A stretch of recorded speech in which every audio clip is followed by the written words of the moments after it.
And will be equal to 1। तो चलिए शुरुआत करते हैं आज की बेहद शानदार क्लास की। और आज की क्लास में मैं आपको एक बेसिक सी बात बताने जा रहा हूं, यानी कि मैं आपको प्रूव कराने जा रहा हूं ये 3 दी गई आइडेंटिटीज। तो चलिए करते हैं शुरुआत। भाई मान लीजिए हमारे पास एक राइट एंगल ट्राइंगल है, सभी लोग मेरी बात सुनेंगे, कम वक्त में ज्यादा बात करेंगे। मान लीजिए हमारे पास ये राइट एंगल ट्राइंगल है।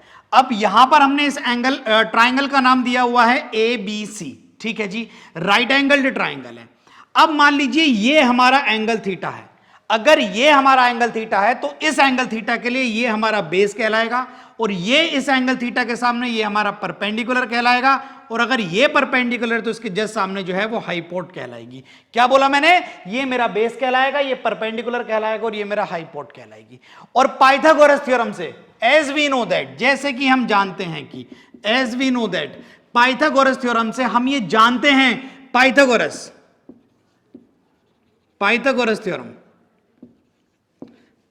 थ्योरम से हम ये जानते हैं कि बेस का स्क्वायर प्लस परपेंडिकुलर का स्क्वायर बराबर हो जाएगा हाइपोट के स्क्वायर के। बेस का स्क्वायर प्लस परपेंडिकुलर का स्क्वायर बराबर हो जाएगा हाइपोट के स्क्वायर के। और अगर मैं इस पूरी इक्वेशन को हाइपोट के स्क्वायर से डिवाइड कर दूं तो यहां भी आएगा हाइपोट का स्क्वायर, यहां भी आएगा हाइपोट का स्क्वायर, और यहां भी आएगा हाइपोट का स्क्वायर। तो ये हो जाएगा B/H, ये हो जाएगा B/H का होल स्क्वायर, ये हो जाएगा मेरा P/H का होल स्क्वायर, और ये हो जाएगा बेटा जी मेरा 1। और B/H बेस बाई हाइपोट, क्या बोलता है बेस बाई हाइपोट? Cos theta. तो ये हो जाएगा कॉस स्क्वायर थीटा। जल्दी से बोलो क्या हो जाएगा? कॉस स्क्वायर थीटा प्लस ये क्या हो जाएगा? P/H, और P/H क्या होता है? Sine theta.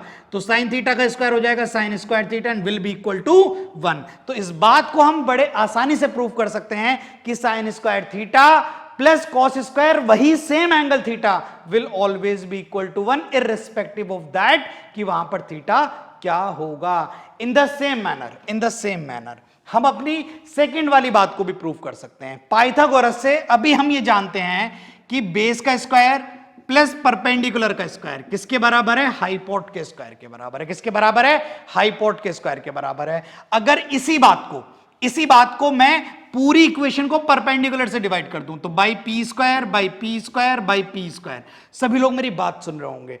तो बेस बाई परपेंडिकुलर, ठीक है जी। तो ये हो जाएगा base by perpendicular, perpendicular by base अगर tan थीटा है तो बेस बाई परपेंडिकुलर हो जाएगा cot थीटा। तो ये हो जाएगा cot square theta plus p से p कट जाएगा, ये बचेगा 1, और सामने आ जाएगा बेटा जी हाइपोट बाय परपेंडिकुलर का होल स्क्वायर। Hypot bye